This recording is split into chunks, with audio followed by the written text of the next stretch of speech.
Bine ați venit la un nou video Bonsai Zero. Astăzi vom lucra împreună de la zero un Ienupăr Sabina, o plantă cumpărată din pepinieră.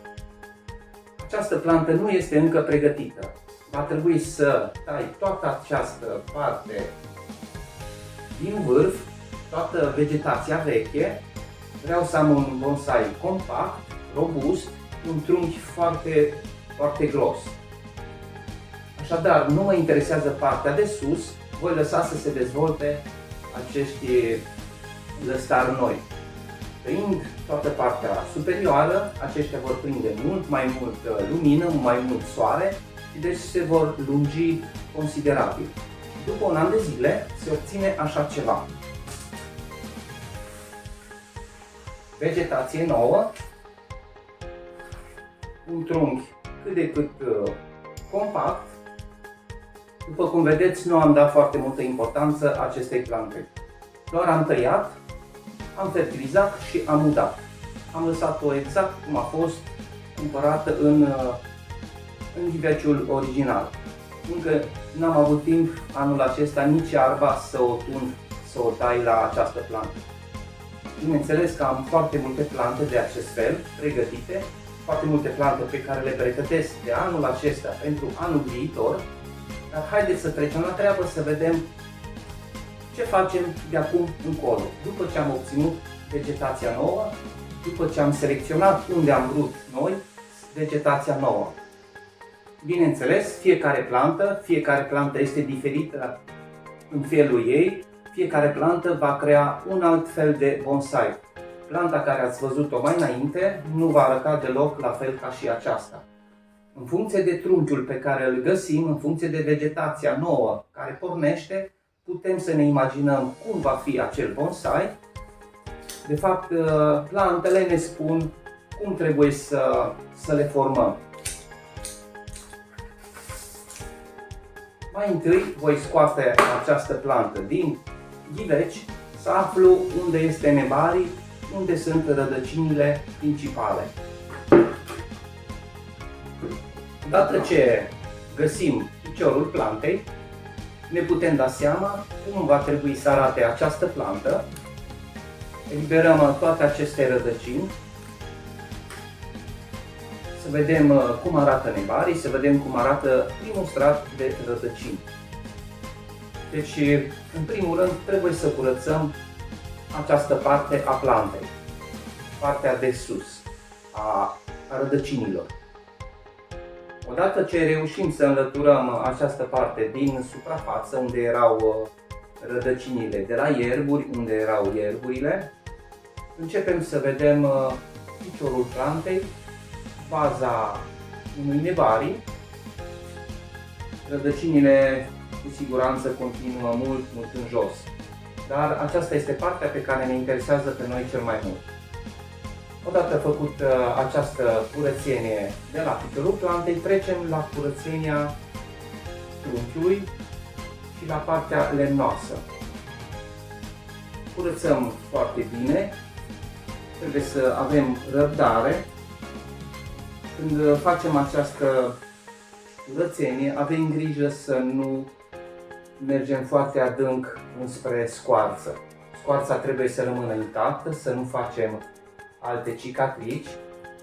Planta și-a format deja cicatricile ei personale. Vedeți, aici este un șari. Vom crea 3 jini, unde erau lăstarii, unde erau ramurile inițiale, cele mari. Aici vom crea un jin. Crearea unui jin dă un aspect foarte plăcut plantei. Va fi un contrast de albu cu verde și cu maro închis. Acest jin trebuie să am grijă atunci când dau scoarța jos de pe el, să nu se ducă în partea unde am vegetația, că pot să întrerup cursul sevei, fluxul sevei care duce la partea vie, la partea vegetativă. Deci fac o tăietură cu cacărul în acea zonă și atunci pot cu ușurință să dau jos această scoarță. crearea unui jin trebuie să fie foarte armonios, nu trebuie să avem tăieturi de acest gen și nici atât de mari, atât de evidente. Trebuie să subțiezi acum, metodă foarte simplă, pornesc de sus și încep să rup bucăți în acest fel.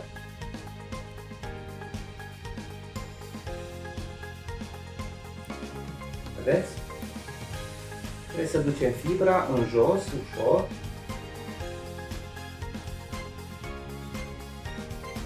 În acest fel. Până ce se subțiază această parte, până devine puțin mai armonioasă. Această parte se numește jin. Vedeți? Aceste părți de lemn uscat, de lemn mort de la plantă, se numesc jin. Iar partea care este moartă și continuă pe trunchi se cheamă shari. Continui să curăț scoarța, umezesc puțin cu apă să fie mai moale și cu o perie de sârmă moale, foarte moale. Am găsit-o la Lidl, am găsit-o din întâmplare. Curăț tot mușchiul care s-a adunat pe scoarță, pământ, dacă este. Vreau să fie cât mai curat înainte să mă apuc să dau o formă acestui bonsai. Va rămâne în continuare în acest ghiveci, în acest substrat. Din păcate, sezonul schimbării substratului a trecut. Pot doar să lucrez la partea exterioară, la partea vegetativă, să-i dau o formă. În toamnă voi schimba, deci, substratul, probabil și ghiveciul, un ghiveci și mai jos. Trebuie treptat să le acomodăm cu un substrat nou, cu acel granular și cu un ghiveci nou, cu un mediu nou. Până atunci va sta foarte bine aici. Întotdeauna când ne apucăm să dăm formă unui bonsai, trebuie să alegem care este partea din față, cea care este văzută de observator. În cazul meu, aceasta este partea cea mai frumoasă pe care o aleg eu. Bineînțeles, nu aleg eu, am observat-o. Trebuie să știm să observăm și partea frumoasă a bonsaiului, a viitorului bonsai. Fără acest pas nu putem trece mai departe. În acest caz, poziția corectă a acestei plante este ușor aplicată înspre exterior. Deci o aplec ușor în această poziție, după care încep să formez coroana.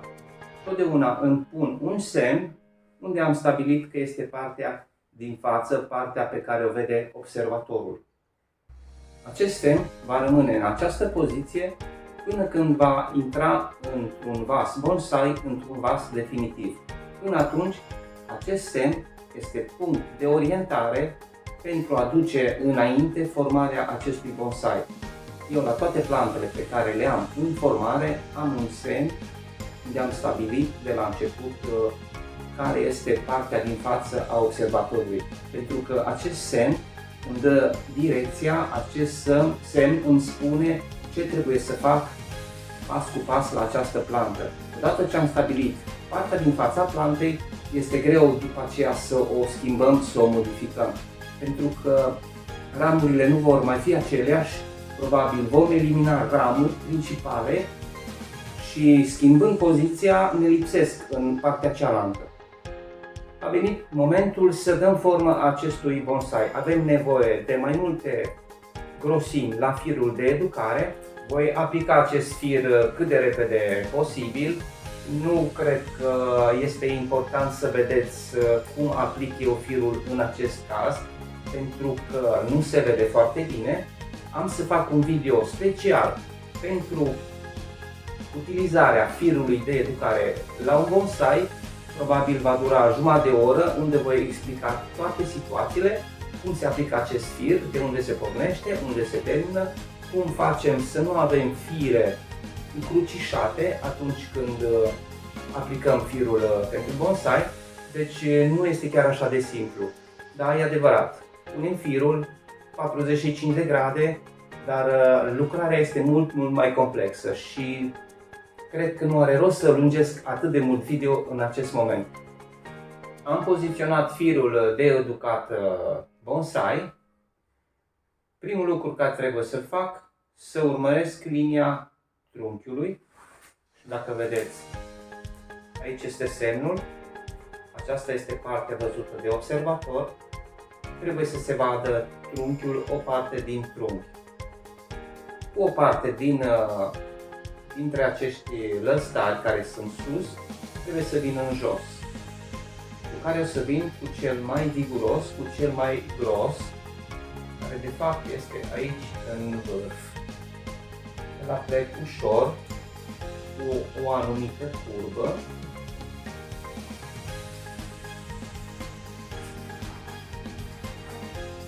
Fac mișcări în stânga și în dreapta să compactez puțin această vegetație.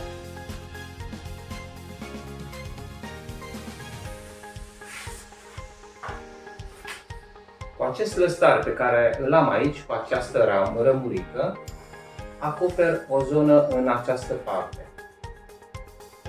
La fel cu S-ul, să compactăm cât mai mult planta.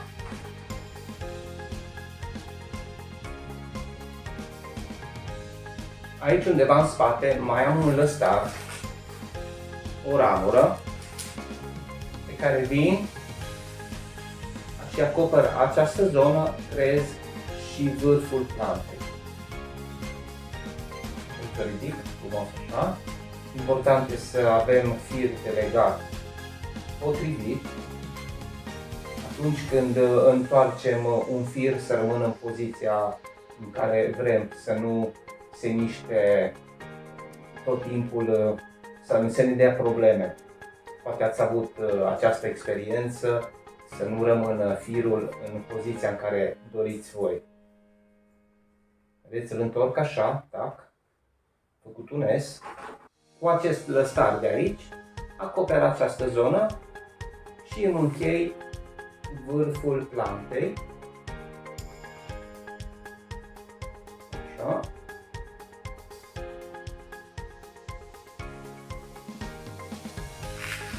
Mai am de făcut mici finisaje. Tăiem ramurile care sunt mai lungi, facem tăieturi ascunse. Cum se fac tăieturile ascunse? Nu tăiem drept, haideți să vă arăt de aproape. Căutăm o parte din lăstar care este mai lungă și acoperă tăietura. Vedeți, ca în acest caz, aici. Vedeți că se vede altfel. Acum trebuie să reduc acest lăstar, la fel cu tăietura ascunsă. Vedeți ce curat arată? O altă tăietură ascunsă fac aici.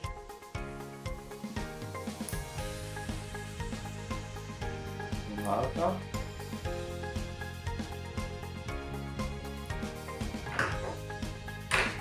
Aici cred că trebuie să mai reduc puțin.